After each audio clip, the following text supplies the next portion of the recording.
Emmanuel has explained very well the principles of EpiDoc, making it as clear and intuitive, I think, as one can. But this will save me some time in what I plan to talk about, but I'll be happy to answer any questions as well along the lines of those put by Pat. I might say, even more provocatively, to elaborate what Emmanuel had just reported, the difference between a digital edition and a digital facsimile is similar to re-editing a text or taking an iPhone picture of a page of IG. The latter is a facsimile, and it reproduces exactly what is printed in a standard edition, but it doesn't add any capabilities to it.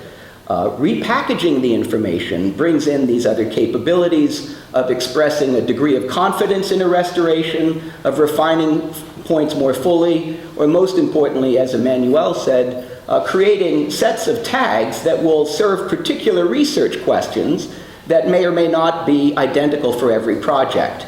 And it's the flexibility as much as the rigor of XML in this system of encoding known as EpiDoc that is its main advantage.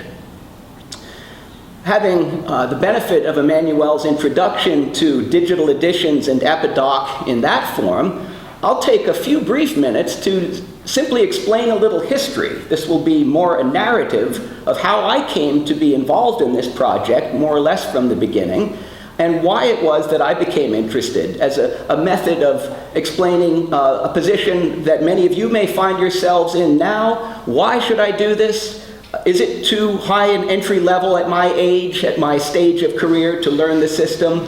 How hard is it to do? And to that end, I'll tell a little bit of my own history, but I will be brief, I hope, about that, and then I'll turn the floor over to my assistant, Scott DiGiulio, who's the project manager of the US Epigraphy Project, and he will say a word or two about an experiment we tried this past fall, in the fall of 2014, in teaching students who were new to the study of Latin epigraphy how to use EpiDoc from the start as a means of creating an edition. Traditionally, when I've taught Latin epigraphy, I've always had to teach, as everyone does, what the basic Leiden conventions are, what the square and pointy brackets mean, and EpiDoc is really no different than teaching what pointy brackets mean, except it's a slightly more elaborated system. And cognitively, it is no more difficult to learn about a div type than it is to learn about a pointy bracket type. The names may be a little bit disconcerting at first, but it's the same mental process you all have learned if you've studied epigraphy or papyrology in figuring out that sense of coding. And the diacritical marks that are used in a traditional edition are a form of encoding. That's what Emmanuel meant about philology. This is nothing more than another example of that. So, historically, my project, and what brings me to EpiDoc initially, is what I've put up the web page of on the screen. It's called the US Epigraphy Project, and it was founded initially in 1995 when my epigraphy teacher, Silvio Panchera, was then president of l'Association Internationale d'Epigraphie Grecque et Latine, and conceived the idea of asking representatives of countries outside of the former Roman Empire that were in possession of Greek and Latin inscriptions from the Roman Empire to make an inventory of the inscriptions in their countries, modern countries, that once belonged to the ancient world.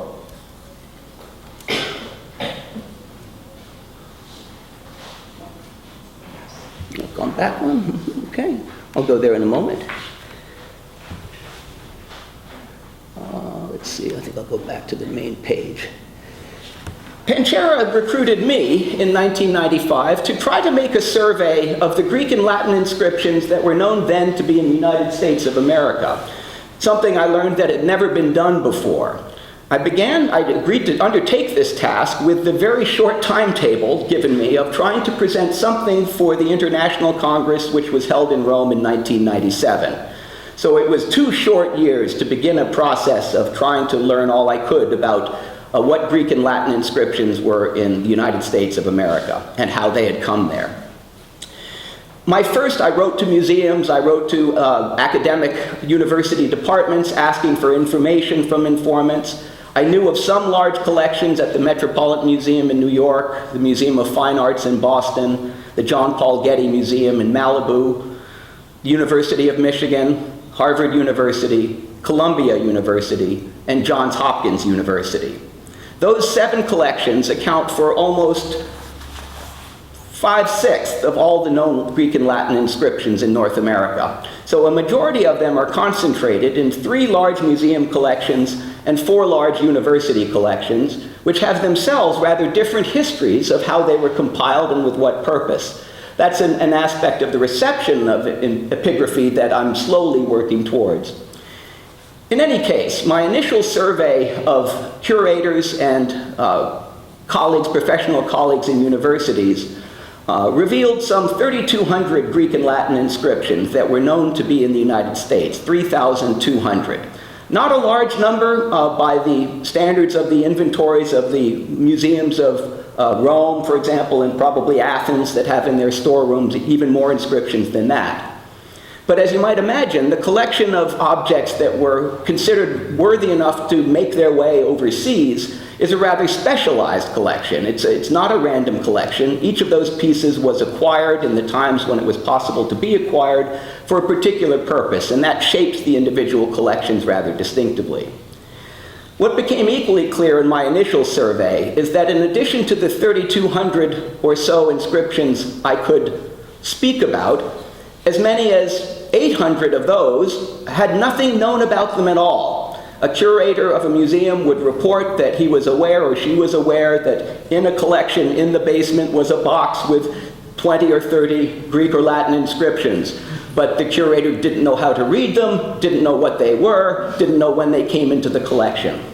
So for the Congress in 1997, I had to produce in traditional format, and did, a catalog of Greek and Latin inscriptions in the United States, which I knew even at the moment it was going to press was obsolete. It did not include all the information it should. Even the information it did include was not complete in the form in which I had it. Many of my original informants had promised that they would, in some future year, provide the information I asked for. And now, almost 20 years later, many of them have done so.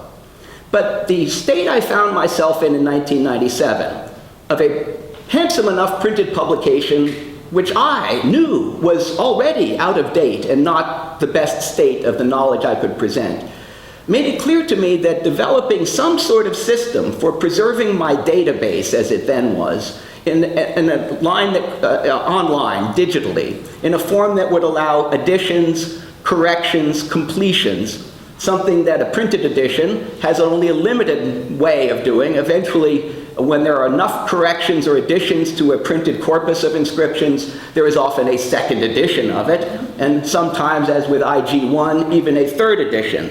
But obviously that's a system that is limited in its applicability, and it can only be activated at periodic moments when it's decided that enough corrections or additions have accumulated to make a re-edition with the cost involved worthwhile. One advantage of the flexible system of any form of online publication is that it can be updated at no cost, other than the cost of minimal labor, infinitely, instantly. So that when new information becomes known, a database and edition can be corrected and updated immediately. Commentaries can be added. Criticism of a reading can be added infinitely without the limitations of paper, about which you've heard enough. The organization of my text originally was done by provenance, and the reason why my US epigraphy project, don't know why it keeps going out, was one of those pilot projects selected for the initial attempt to develop the system that became EpiDoc, was that it presented a different set of problems than 2 other corpora. The 3 pilot projects for EpiDoc, which was founded by a then graduate student at the University of North Carolina named Tom Elliott in 1999, were the Vindolanda Tablets project at Oxford University's Center for the Study of Ancient Documents, which included, as most of you will know, a set of thin wooden leaves that had ink writing on them on a number of sides, representing the private correspondence, by and large, of a military unit stationed at Hadrian's Wall in the north of Britain. It was a closed context, a specific type of document, but because these were written messages of the sort more commonly found on papyri, for epigraphists, they presented specific editing problems that were not typical. It was an unusual collection. The second of the projects that was adopted as a pilot project was headed by my colleague Charlotte Rouachet at King's College London, who was then working with Joyce Reynolds on a new edition of the late antique inscriptions of Aphrodisias in Asia Minor. And in Aphrodisias, and then later in Ephesus, Charlotte had a collection of texts still in situ, for which the most relevant information that could not be easily presented in a print edition was the spatial relationships of texts in relation to each other. Many of you will have visited, for example, the long road leading up to Ephesus, lined by various tombs. It's clear to anyone who's walked on that road that there is a significance to the positioning of one tomb in relation to another, sometimes right across the street, sometimes right next to it. There are places of greater prominence and lesser prominence. These are issues that would be difficult to represent in a printed edition, and since Aphrodisias at the time was a site with ongoing excavations, there was every expectation that new data would emerge, which would change some of the understandings of those relationships. It then presented another good type of project to test the flexibility of this new system. Finally, my project was a third curiosity, in that I have not one of my inscriptions, of course, is anything close to having an original provenance. They're all dispersed into the United States, far from their original contexts. Sometimes, but not often, that original find spot, the context in which the inscription was found, is known. More often, it was not known. However, my 3,200 inscriptions were scattered across the United States in some 85 different collections. I mentioned the largest ones, but there were many collections of 10 pieces or fewer from all across the country. And what these are represented, if I can get the window to represent one. There's my nice picture of Sydney, you can see from last year. Where's the window zoom? Yes, the window zoom, try again. Yeah. That's a little bit, still a bit. In any event, you can see here a basic Google map showing the places where the collections are concentrated in the United States of my inscriptions that I'm using for the U.S. Epigraphy project. This is simply a Google map that can be expanded or contracted as needed, depending on what one's interest is. Most of them, as you can see, are in the northeastern part of the United States. Running across the top of the page, you can see the two-letter abbreviations. These may not be immediately transparent to non-North Americans, but these are the postal code abbreviations for the 50 states of the United States and the District of Columbia, where Washington, our capital, is located. And it's the most recognized system of indicating briefly a geographical location where a collection is located rather than where it came from. You could click on one of the pinpoints below if you wanted to see something in a region and you didn't know what state it was in. But you could, if you knew what the state codes were, go to a particular state, and I'll do that now, going to the state of Maryland by clicking on the MD, which is the abbreviation for Maryland.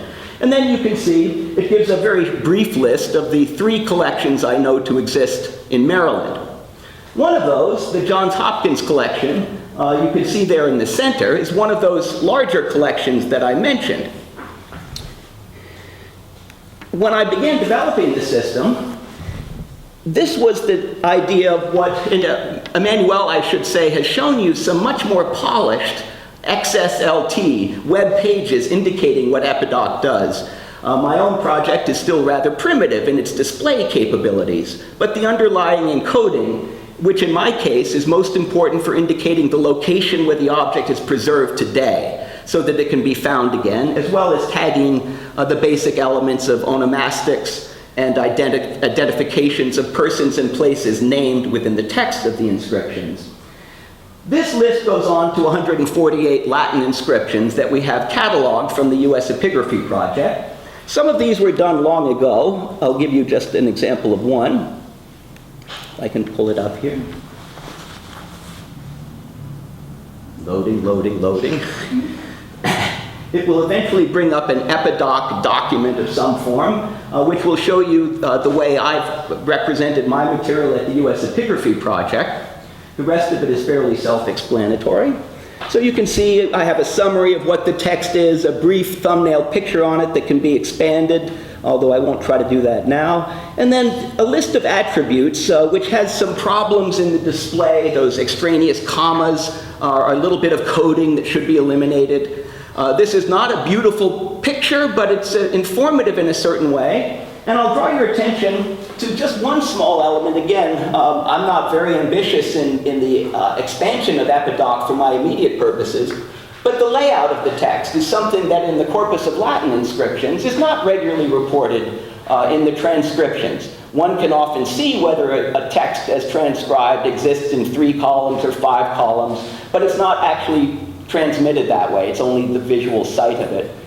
By encoding the number of columns and the number of lines per column, this becomes a piece of data that can then be entered into larger databases, and one can now study how many inscriptions of a certain size are carved over 1 or more columns, how many lines are the longest one can find.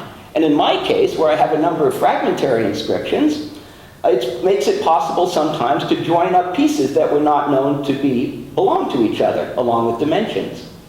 And because many of the inscriptions in North America are Latin inscriptions that were acquired in Rome during the last years of the 19th century and the first years of the 20th century, a period when the modern city of Rome was being built for the first time after the founding of the country of Italy in 1865. During that period, the city of Rome, which in the medieval times was a small hamlet, was vastly expanded to more than double its then size at the end of the 19th century.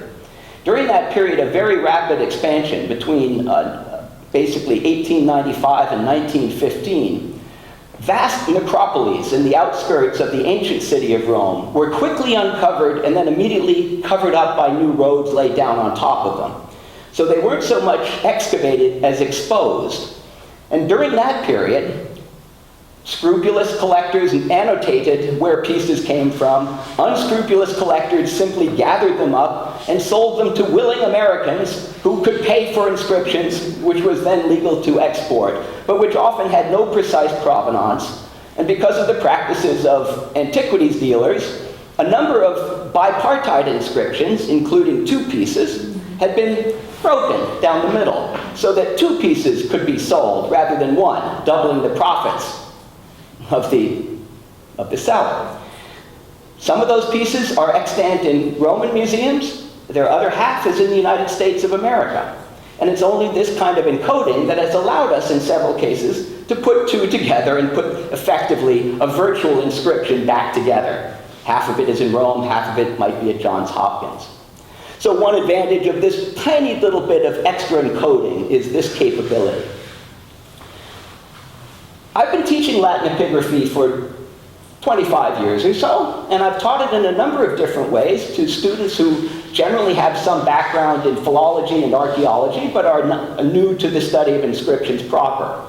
And over the years, I've moved from initially teaching only the Leiden system, which was all that existed when I first started learning epigraphy, to the updated Leiden system that was developed by my teacher Panchera, a slightly more elaborated version of the traditional set of brackets and annotations, to having students try to do additions with the updated Leiden system of Panchera, and then after producing a standard edition in a traditional format, to try converting that standard edition into a digital form. This is the process that Emmanuel was describing is not really producing a digital edition, but just a facsimile.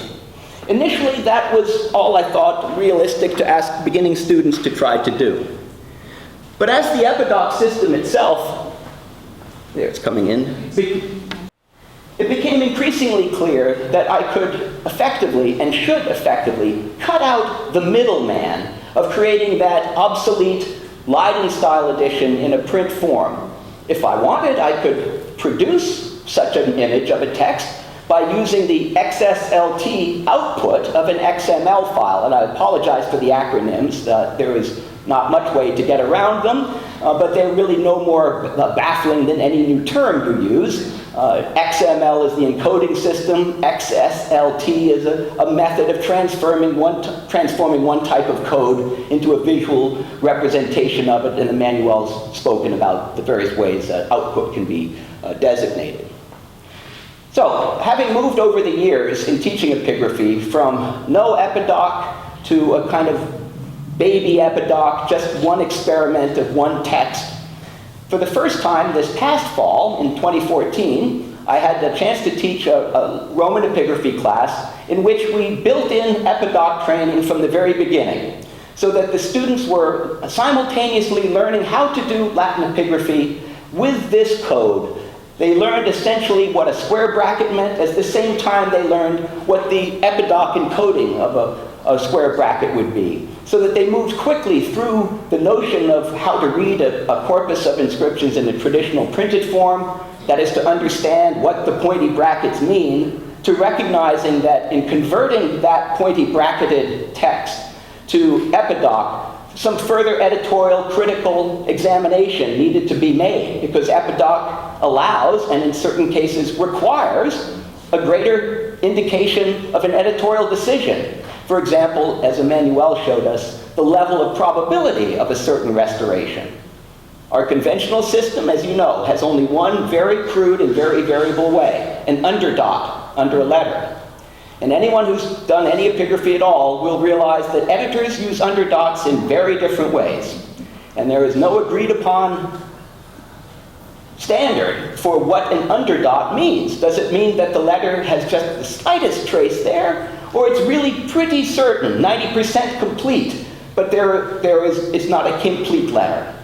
That makes some difference for the reliability of a conjectural restoration, which a user of an inscriptional text would very much like to know. How confident is the editor that this is Felicitati in the case that Emmanuel showed us, as opposed to another name, and so on. So I think without taking too much further time, I'll turn the floor over now to Scott after one more brief link I will try to show you. And the students who were among us, some of them, who took the epigraphy seminar, about how this experiment worked. And since I went on a sabbatical leave immediately after teaching the course, it ended in January, this will be new for me too, to hear the feedback about how successful my experiment was. And I'm purposely here bearing our flaws in public. I hope in a way of encouraging you to see that although the system is not perfect, it is possible to learn from the start. It's still a work in progress. New questions come up about the flexibility and use of the system. Almost every inscription one encounters of an unusual sort raises a new question for a more refined form of editing than has been possible with the traditional versions. Finally, as Emmanuel mentioned, one advantage of the system of digital representation that we are now using is that it allows anybody, by clicking on a link at the bottom of my entry, which I just showed you, to see the underlying code. Why does the editor decide that? Or what exactly does it look like? This is a TEI header. You can see a system very much such as the one Emmanuel showed you. This too, the color coding is part of what the commercial software Oxygen Editor provides. It makes it much easier to pick out the div types, the various sections of an edition. But essentially, it's not necessary to use this one commercial system. Any XML editor can be read by any other program. So it's the interchangeability of this encoding system that is most helpful. But to prove even more what I meant about the different mentality of producers of digital editions, we're all familiar with scholars who defend to the death their decisions and keep secret from the public the uncertainties that lie behind their final printed version. They have to commit to something and put it in print. And there's an understandable reluctance to admit that behind the printed version there's a shred of doubt or a possibility of another consideration, or that I once had a different restoration that I thought was correct until I changed my mind. Sometimes first thoughts are best. One practice which is encouraged by all of those producing digital editions is to include within your final product the chance for anybody to not only see where you might have made mistakes, but to see your own history of the mistakes you made. So up at the top, you see these labeled raw. This is the bare text. Blame, which is just as it says, who made the mistake, and history, which is in effect a record of the blame, an error that was noted, and what was done to correct it. So if we look at raw, I'll just show you these very quickly, then I'll turn it over to Scott, if we're going to get a link. We're establishing our secure connection. There you can see an unoxygenated version of the XML, just stripping out the various colors. If I go to blame, you will see a narrative of small XSLT problems being encoded by and large. If we can get there, we're still waiting for GitHub to come in.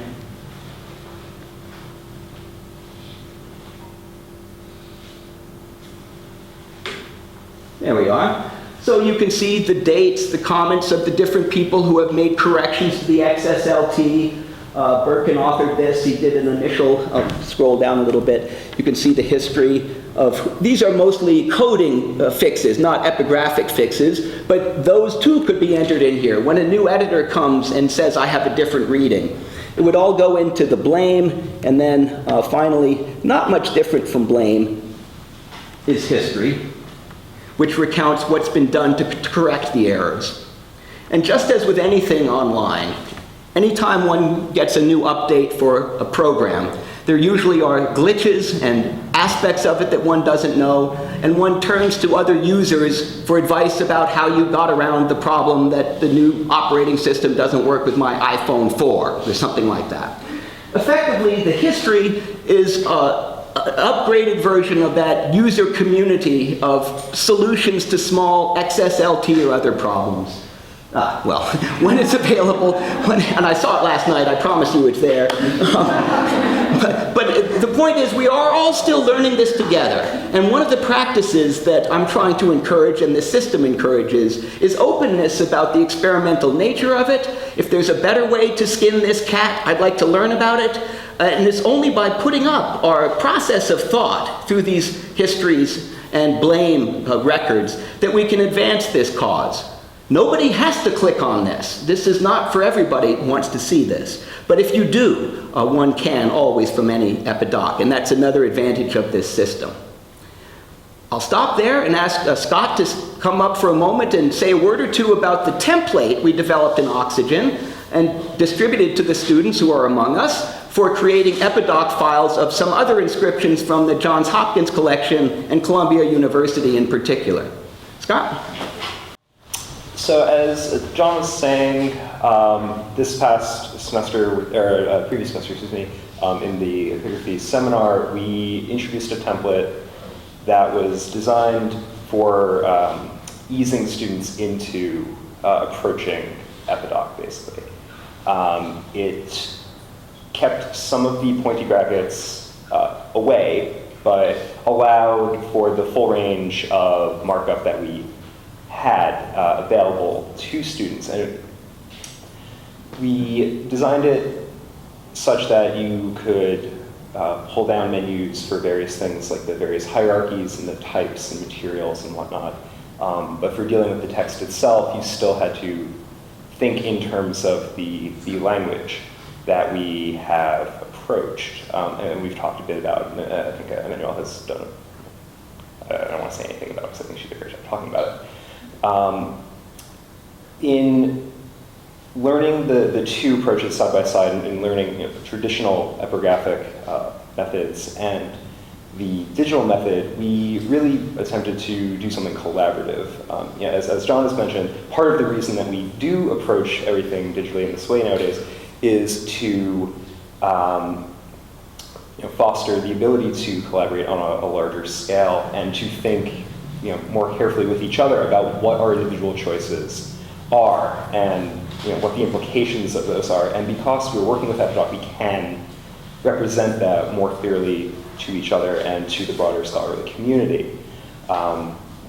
So we, alongside the conventional epigraphical training, had a series of open sessions where we would, students who were, as John mentioned, working on new editions of several inscriptions from Johns Hopkins and various other institutions and collections in the US. We'd sit down and approach these questions together. I think we wanted to look quickly at... You can see I've got a tab for the files. Yeah. There we go.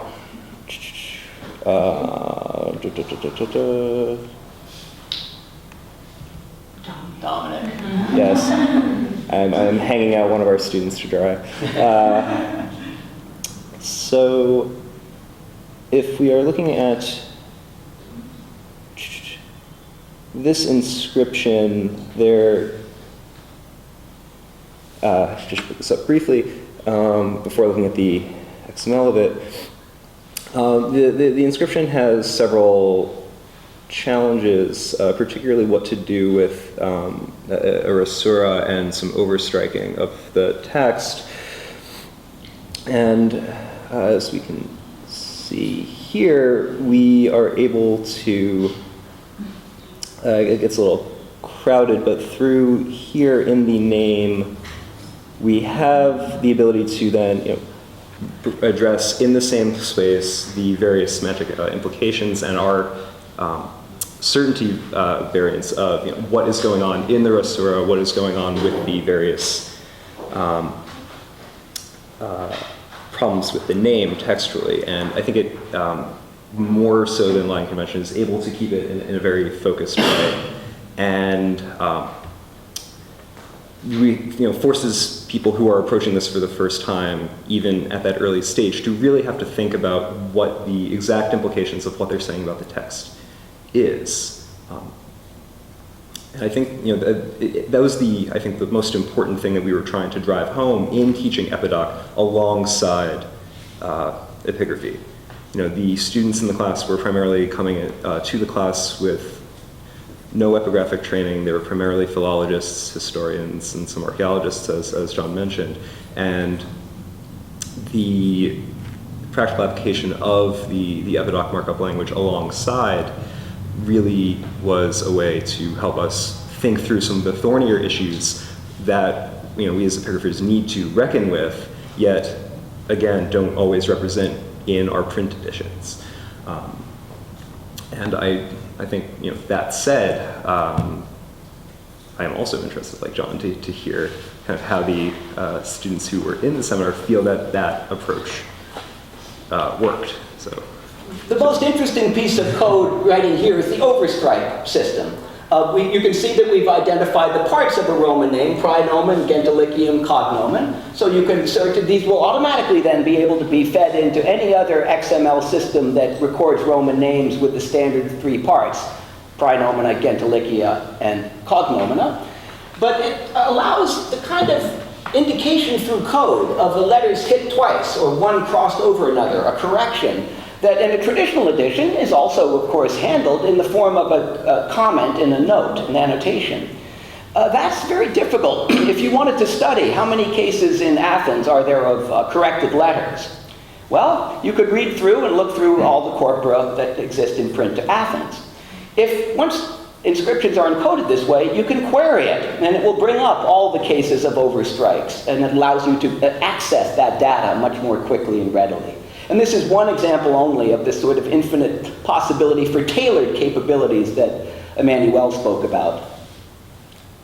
We've taken a lot of time, though, so let me ask if there are first from non-students of my class, if there are questions about what I've been saying, or comments. Then very briefly, if you will indulge me, among the students who were the guinea pigs for this experiment, reactions, positive or negative? Did you find it substantially more difficult than you think learning epigraphy would have been without the introduction of EpiDoc? Do you see the added advantages of it? What was your experience of our first try to build this into a course from the beginning?